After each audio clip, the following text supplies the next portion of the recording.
This is the Woodland Park Underground News. A few weeks ago, we had a story come in about a big hole being dug in the center of Woodland Station. Nobody knew what it was, nobody had any records, nothing was out there, so we started digging, and this is what we found out.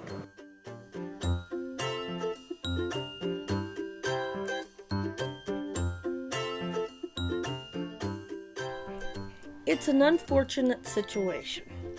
I think that it really boils down to children throwing fits and revenge, which is sad. I would hope we were in a more adult world than that. Who owns that property, Woodland Station? The DDA does. Now, when you say the DDA, is there individuals that are invested in there, or is it just an entity that owns that? It's a good question. It's the entity, different than the city. The DDA has about 350 members. Okay. But again, on the title, there's no title necessarily for the city park property, but there is a title associated with that DDA Woodland Station property. There are multiple properties within the DDA boundary that the DDA doesn't own. It just works to help improve those properties.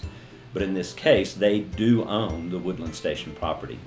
Arden approached the Downtown Development Authority some time ago to expand his beer box operation just south of the alley that runs behind Bergstrom Park.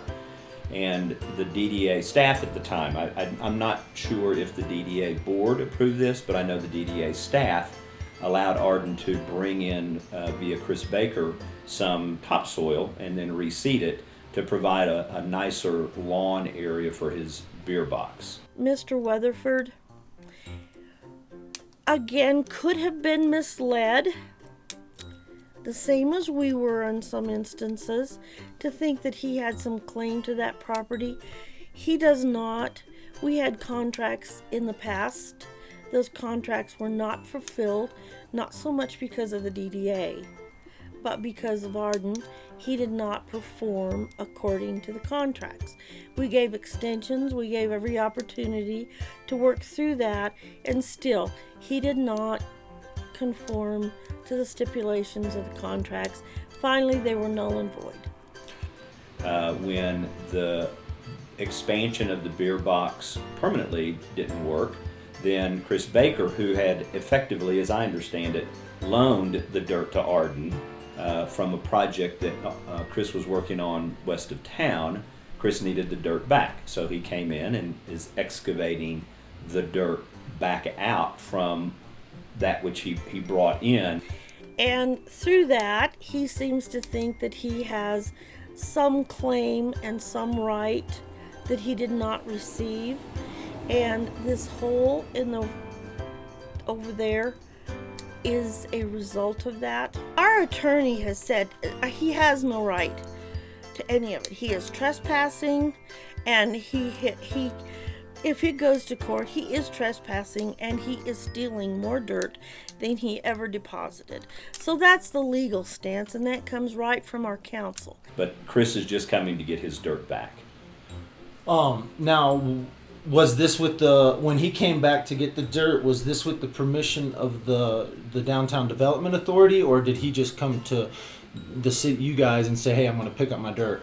And our executive director for the DDA had departed, and at a meeting I felt that the DDA board had given me permission to allow a permit to be drawn for that dirt work to be done. That's why it's fenced off. That's why there's a limit on how much can be excavated horizontally. So Chris Baker and Arden, primarily Arden, went through that process of getting the city's permission from a permitting perspective, and I felt that I had been given permission from the DDA board to allow Arden to do that. We stopped him after 3 days of digging with a request to David Buttery to have police intervene to stop it. David chose not to do that. He tried to negotiate with Arden.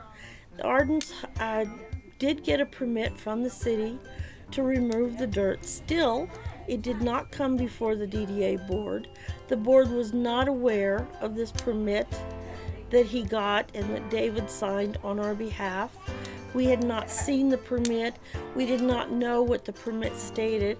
It's far more dirt than what he brought in. So this is the contention.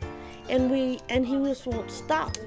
And there just doesn't seem to be a way to stop him because he just won't stop. It's very common. The position of the DDA director is actually shared with the city position. And in the city position, that position reports to me. There have been 3 other periods where we've been in between DDA executive directors, and I've served as the interim director until a new one was hired. So I thought I'd worked with the board and gotten their permission to serve in that capacity. At a subsequent meeting, they decided they didn't want that arrangement, so I'm no longer working as part of the DDA staff. You know, he just kind of railroaded himself in there. He was very adamant that he was going to have that position. And we said we will hire a director, coordinator, whatever that turns out to be, when we determine what our goals as a DDA are going to be and what are we going to need, who are we going to need to help us reach those goals.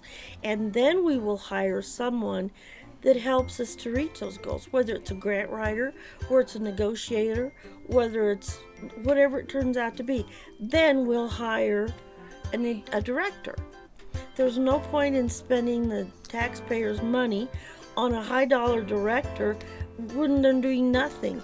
Right now, we don't need one. And that was really the platform we were on.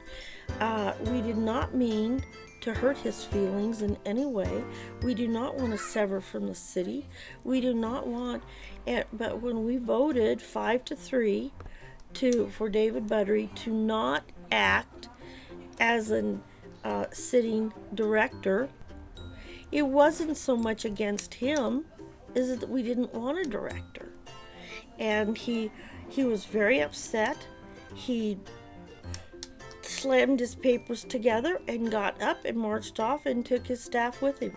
My question is maybe why didn't the city and Arden and the DDA come together to say, let's leave the dirt, we'll pay you for the dirt since the project's over, or we'll do something to compensate you for the dirt, because now it's a lot more expensive to fix the hole than it is to pay for the work that had been done.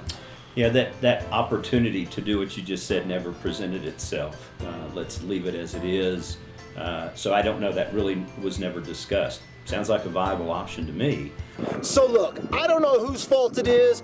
I don't know the real reason why there's a hole being dug. I don't know whose feelings were hurt. I don't know whose money's been lost. But I can say this one thing, and I'll say this directly to the city manager. It is your job to see this stuff happening. It is your job to grab this stuff and mitigate it before it happens. The last question I asked you is, why didn't we just pay for this dirt? So that, one, we wouldn't have an eyesore in the middle of town where it had begun to be a nice little grassy knoll. Your answer was, well, nobody saw that option. Well, Mr. David Buttery, that's why we hire you. That's why you're our city manager. To the Downtown Development Authority.